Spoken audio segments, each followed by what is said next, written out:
There comes a time when being silent implies that a person is complicit. And this is one of those times that at this point we probably need to speak to each other without any fear of being seen or being regarded as whatever people might think. Because I've seen, and of course, whenever you sit back and read, whenever you listen, there's so much to learn versus being the noisemaker or being the writer. Because when you go from one forum to the other, I mean, there's a lot of things that people are talking about in terms of this political time in Kenya, with the elections coming up in August. And so many times for me, I like to sit back and watch this movie. I know it's going to end, and using historical stuff that we've seen, you could already see where this is going. You could already see that. And so therefore, when I come to you like this, is because I know being silent sometimes, again, like I said, you wind up being complicit because you know your people are fighting the wrong fight here. At least I know. I don't know about you. But I do know that the idea that a government is supposed to come sort our issues, when you listen to the people at home, I mean, people who are really going from campaign to another, from one campaign to another, when you talk to them, when you hear their wishes, it seems they are expecting some miraculous doings by the government. Therefore, this is why, for like almost 5 years now, politics has just gone through the roof. And you and I know that this perhaps is the wrong move. We're all making a mistake here. And this is why many times, even when I wrote that book, The Immortal Knowledge, A Message to the African Grassroots, we know that that is the error that we make as Kenyans, we make as Africans. The mere fact that we solidly think that a government will come in to sort our problems is really, in itself, to some level, is ignorance. But see, where I come in now is to kind of point it out to our people, man. Because our people are learned. But somewhere we sit on knowledge and we don't want to share it because we have become selfish. Initially, we used to be a community.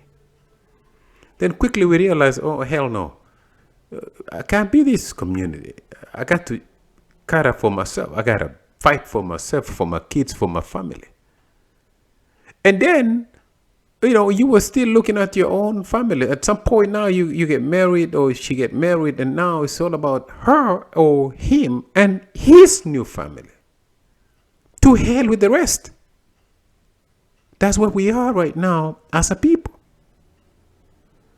So, in truth, these people who are now looking out for each other, the people who are looking out after themselves, they know better. But because we are after looking out for our own self, we don't give a damn what happened to the nation, to the country. No, we don't. No, it's supposed to be that president. It's supposed to be that new prime minister who's supposed to sort these things out. And that's wrong. You understand? And that's where I'm coming to you, because I know that at this point, we have two guys, two leaders right now who are front runners One for a fact I know is been making mistakes.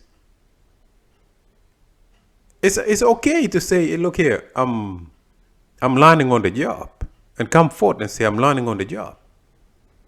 But you can't say I'm learning on the job and making mistakes on the job. Let me take you back a little bit. And I'm talking about Ruther right here. I mean, he's our brother. I love the man.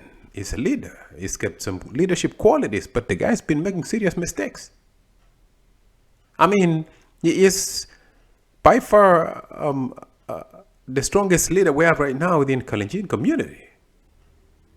But I don't see him through the Kalenjin lens. He is just another guy just like me. I'm no different. He said, well, we support our kids and say, you can be him, you can be her, you can be them. I'm not going to sit back here and praise some other man. No, I don't do that. It's just the same way I don't sit kneeling on some praise of worshipers of sweet Jesus. I don't worship another man. I worship me. I worship my kids. Yeah, you can call that selfishness, but I don't see no point where I'm supposed to worship some other man or praise some other man. Why don't he praise me? Why don't he praise you or praise your wife? Why do you have to praise him? All right, so let's take a look at the mistakes of Ruth. Here is a man who, first of all, remember, he had a fallout with Moi, Papa Moi, the second president of Kenya. He had a fallout. A man could not walk with the elder of the Kalenjin community. Can you believe that? I don't care how we saw or we thought about Moi. He did his best. The country was so young. If there were mistakes that were made, he tried. He did his best. But what kind of leader would come around and then disregard an elder? Disregard 24 years of experience from an elder. No. That's a sign of a man who is just chasing after his own leadership, his own livelihood. His ego is driving him. This same man turns around, takes you and I, the Kalenjin people, to Raila, 2007. Maybe I'm missing the years, but I thought he was supporting Raila. He took us to this man. Things went down south. We know Raila won that election. And when the people rise to the occasion of that they spin some trickery here, and perhaps Ruda was falsely accused of, inciting people, he flipped on his own brother, Raila. You know he did. Because if you know what is called obstruction of justice, then you would know that Raila could not have said a word if a man was under investigation. If there is an investigation going on, whether with your brother, your mother, whoever, you cannot go and say things that will put a dent on that investigation. And when you do that, you will be charged with obstruction. And so when Raila went quiet, our people and Ruto himself couldn't understand that. So all of a sudden, Raila left me on the road. He left me alone to deal with that case. And he was right. I mean, he was wrong. Ruto was wrong. Raila was right. Raila walked off, left it alone so the law can take charge. There were people that were killed. And it was right to check on who might have been involved. We have no recording of where Raila said he did it or he incited people. Nowhere. The man just went quiet to let the justice system work its way. And sure enough, Ruda came out clean. 2013, I said this. 2012, I said he was making a mistake. You cannot. I mean, charity begins at home. You cannot run up the mountain, leave your neighbors down here and run up the mountain. Who does that? If you take your ass up the mountain, you better be sure to make sure that when you come back, there's somebody waiting that might have been taking care of the neighborhood while you were gone. But here's a man who took off running up the mountain, left Rahila. He was better off teaming up with Rahila. He was better off teaming up with the Luyas, the Luos around us, the Turkanas, all these people around us. The Kisii people. No. He ran up the mountain. But I do know, and we do know, that the people up the mountain were not stupid. They were not stupid. They knew what was happening. The role that was played. And I knew then that it was being played. See, there's people who know that you don't know, and they take advantage of you. There are people who don't know that they don't know. These are people who are completely confused. There are people who know that there's some things that they don't know. And there are people who know that they know. I think Ruth is part of these people who think they know, but they don't know. And Uhuru and his friends knew that Ruth did not know, and they took advantage of that. So the man was strict. Hey man, help me, support me 10 years and I'll give you 10 back after. Look at that, 2017, right around 2017 is when he realized, holy Moses, I've been fooled here.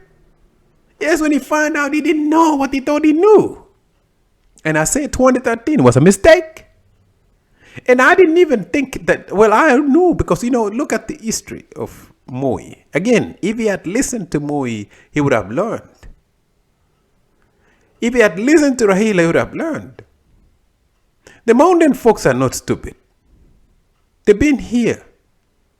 These are the Mau Mau people. These are the warriors. These are smart people. They know how to manipulate. They know how to divide and conquer.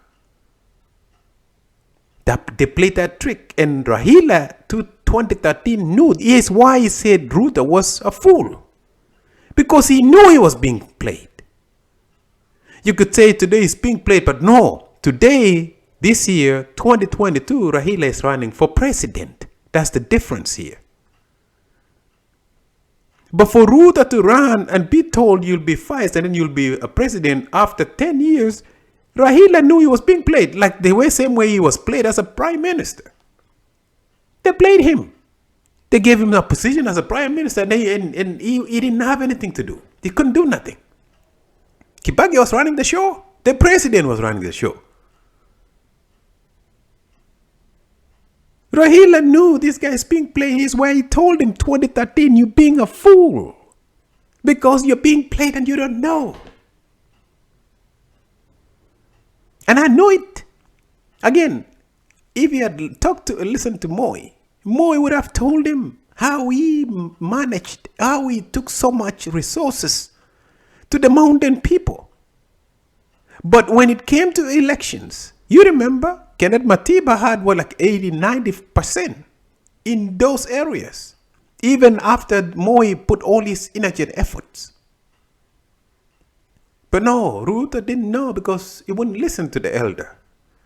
No, 2007, Ruth took us to this guy Rahila, and fast forward, he was telling the same Kalenjin people, no, don't trust this man. He made a mistake, and out of his mistake, he made his people to follow him with his mistakes. You know what I mean? So I see this, and I said, man, at some point, I'm going to have to speak or say something here. I don't know how far my voice is going to get. But somebody's got to have to say something here for our people, because it's these leaders who are not going to help us. It's us as a people who are going to have to come together as a team and work together as a team, put our resources together. But to sit back and hope that a man who is running for president will, it's like we are now all of some egoized we're like almost impregnated with eagle-eyed thought of, oh, we just need to have a president up there. You're not gonna bring none food for you, man. But let me go back to this idea of Ruther thinking he knew, but he didn't know. So I go back to that 2012, 2013 time when I knew it was being played. I told a few of my friends that, nope, it's a mistake. It's a mistake. He needed Rahila. He needed Rahila because Rahila had the West. Rahila was loved by the Kamba people, the Taita people, the Coast people. He needed him. He could have agreed in writing with Rahila. Since the man was aging, he could have told him, look here, 2-5 and 2-5. No. Your boy didn't think it that way. No. He's he's the one running the country. Remember how he said that? He said he's the one running the country. But the Uhuru knew, just like all of us know now, it is these people, the wise people and the balanced people who are tolerating these so-called believers. Uhuru knew, man. I keep saying this thing and people don't get it. The people who are most hateful today are the believers. The people who tolerate the most, you're most likely easily able to work with, is the non-Christian. These people who have divorced, these people who drink, these people who smoke, these people who smoke ganja, these people who had children outside marriage, these people who are hustling, those are the people you are more likely to succeed in walking with them. But these believers here, these are the people who are going to make you look bad. These are the people who are going to think look at you with ridicule. These are the people who are going to think of you like you are crazy. These are the people who will tell you, will walk with you for now, but in their minds, in their world of insanity, they think you're going to hell just because you drink beer. And so Uhuru knew that Ruther didn't know that he was following a doctrine that is fucked up. And sorry, I have to use that language. And so someone like Uhuru figured, you know what, this guy is confused fellow. You know what? I'm going to walk with him.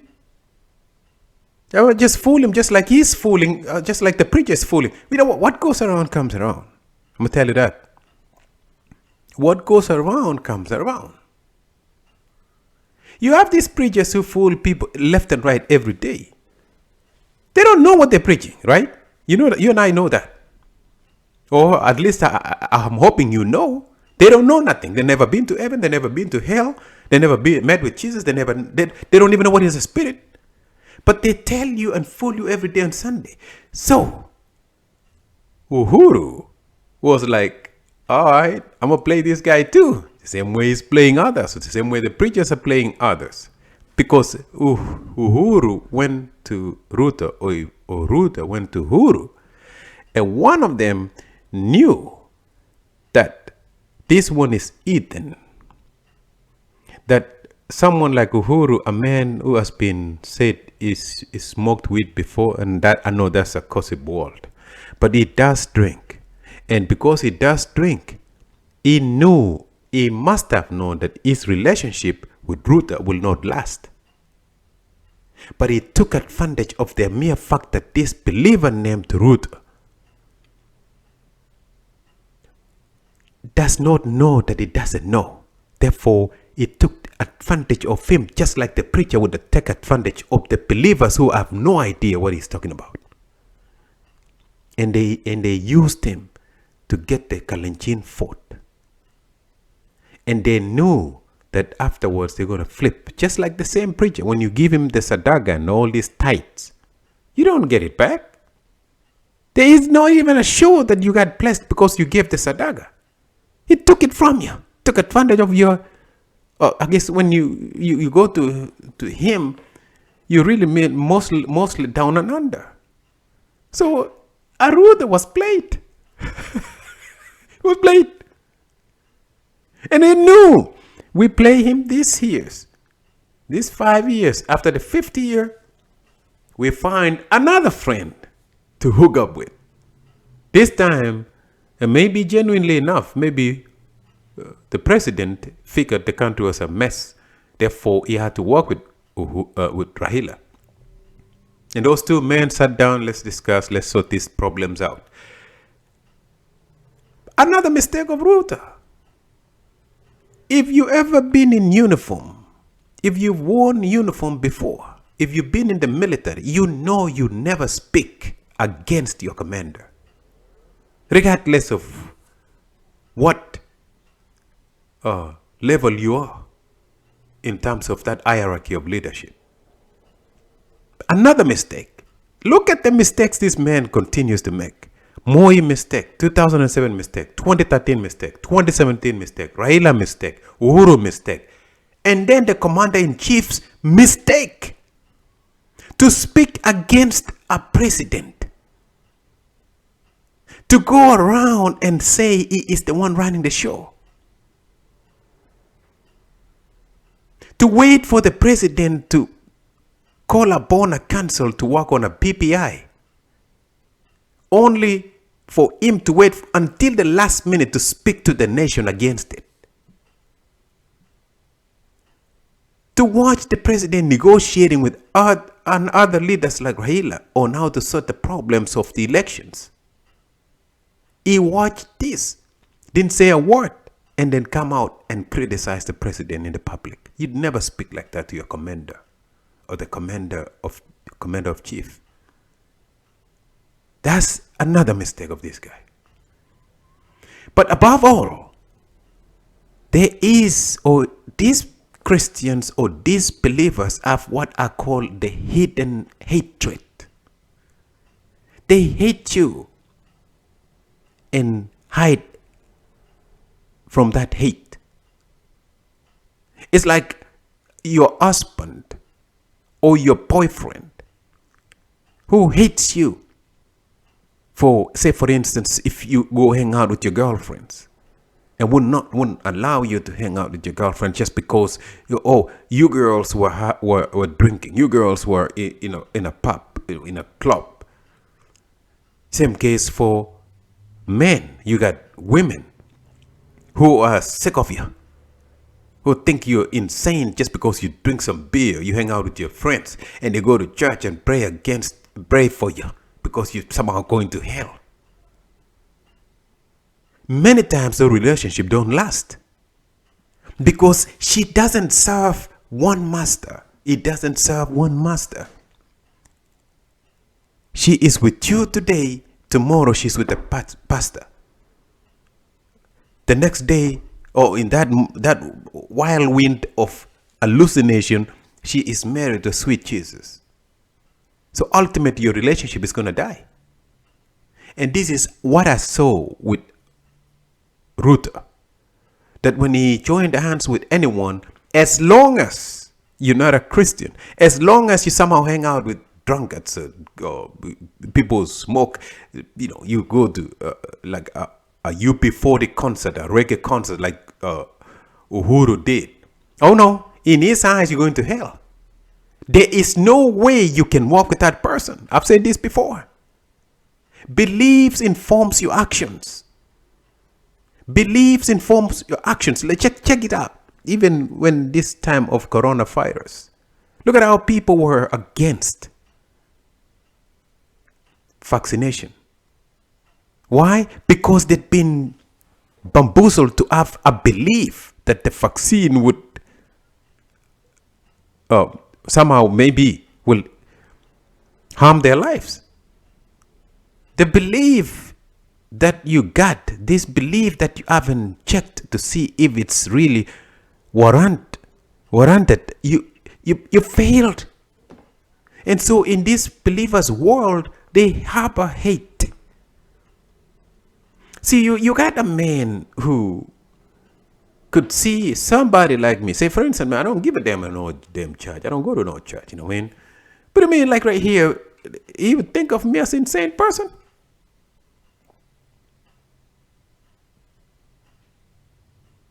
Over belief. Something he was told. He never met nobody. I mean, you know, let me not go too far. He said in his own words, and I'm talking about Ruta here. In his own words, he said he distanced himself from Rahila because Rahila, he said, is not a God-loving person. Can you believe that? You choose to distance yourself from a brother. You choose not to walk with a brother just because of some freaking belief that was given to you. Think about it. That's what he said. And it is what I've said many times, is belief. Our issue in Africa is tribalism and this belief thing right here.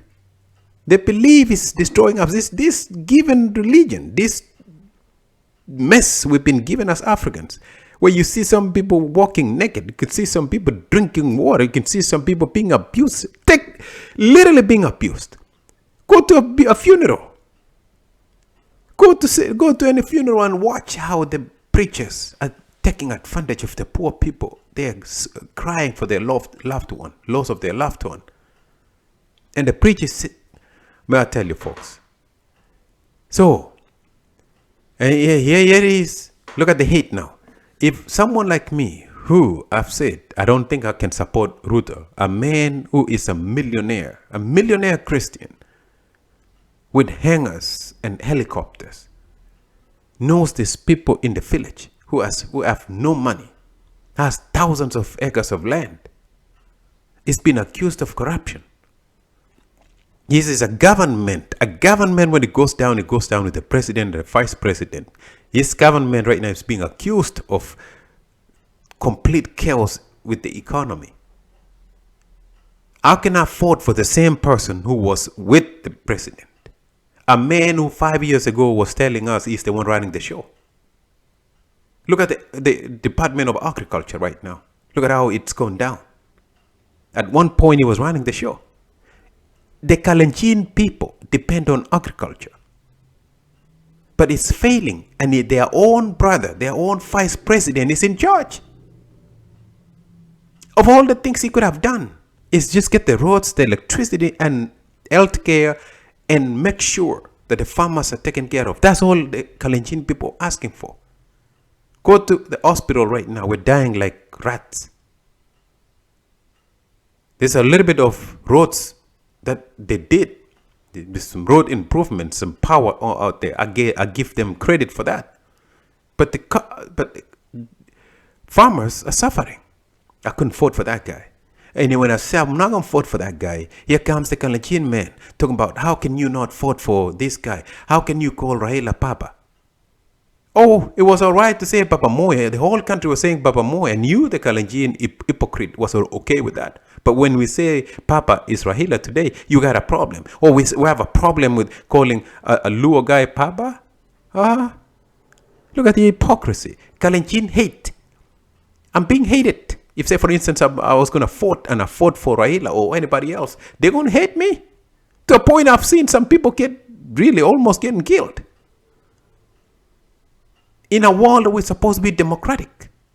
In a world where you and I, who you listening to me now, you know better, should speak, because silence implies you're also being complicit of this. I cannot vote for a doctor in philosophy who cannot determine or decide the lies in the Bible, continues fooling our people, cannot think past that. If a man cannot read one book and say, you know what, some man right here, how can you trust him to lead you? How can you trust a man who believes in things that is never seen, who is a learned person? How can you trust him to do things for you? How can you trust a man who hates others off of a religion given to him or her? No, I say no. And therefore, I ask you, please, out of respect, let's speak truth to each other. Let's not be silent. It's our people who are going to come forth and do things for themselves. A government is not going to do it. It's a waste of time and energy following these leaders. They're misleaders. It's the fronts that you've put together that will push you forward. It's the government comes in to share the resources that you've accumulated. They can tax your economy, but if there's no economy, the government cannot tax it. And this is why I'm saying in the future, even if Ruto, and I wish him luck, Ruto and Raila, I love them both. They are our brothers. We're talking politics here. I harbor no hate. Like I said, it's us who are called the ungodly and heathen ones who are really tolerant. We tolerate these people who somewhat to some degree are really hallucinating and crazy people. But we tolerate. So I don't have no hate. I love them. I respect them. I think they are our brothers. We should treat them with love. They don't know what they're doing. They don't know what they're believing in. They don't know none of these things. So we love them. So I respect them and I wish them luck. But I know this, that one way or the other, you're going to hate Ruto tomorrow. You're going to hate Raila tomorrow. I know this because we've seen this movie before. Whoever wins this country called Kenya, they have not figured out to say, let's come together and work together, build an economy together. For some reason, most of our people right now, they're all looking for the government to do for them that which they can do themselves. And here's how I know, no matter who wins, the suffering will continue. No matter who wins, the people who are enjoying life will continue enjoying life. No matter who wins, as it is right now, corruption will continue. No matter who wins, as it is right now, if you don't come together within your communities and work together, there is no better life that's going to come to you. The government can do so much as to bring you electricity, can bring you some small little amenities here and there, but ultimately, your survival is on your hands. Your survival is on you. Your survival is on you and your brother. Your survival is on you and your communities. If you live next to a Luya guy, work with that person. If you live next to a Luo guy, work with that person. Separate yourself from this madness of tribalism. You have got to do that. We have got to do that. But if you're going to hate others just because they're not Christians, just because they are not conforming in your own ways, you're a fool and a disgrace to this human race. So I come to you and I tell you this. If you know better, if you have a brother who drinks, if you have a brother who doesn't go to church, if you have a brother or a sister who is a churchgoer, let's tolerate each other and work with each other. And above all, you need to know, you and I need to know that there is so much to learn out there. Not all information is sitting right there in that book or in that church that you go every Sunday. There's a lot of information that I can teach you, someone else can teach you, you can teach me, we can teach each other. Let's not close the doors of learning. Let's open the doors of learning. And because if we were open to learning, if we were seeking knowledge, we would know amongst these leaders that they are also fake, that they are not going to help you, that you're being fooled, that they're fooling yourself, that they're fooling themselves, that they are coming to you today.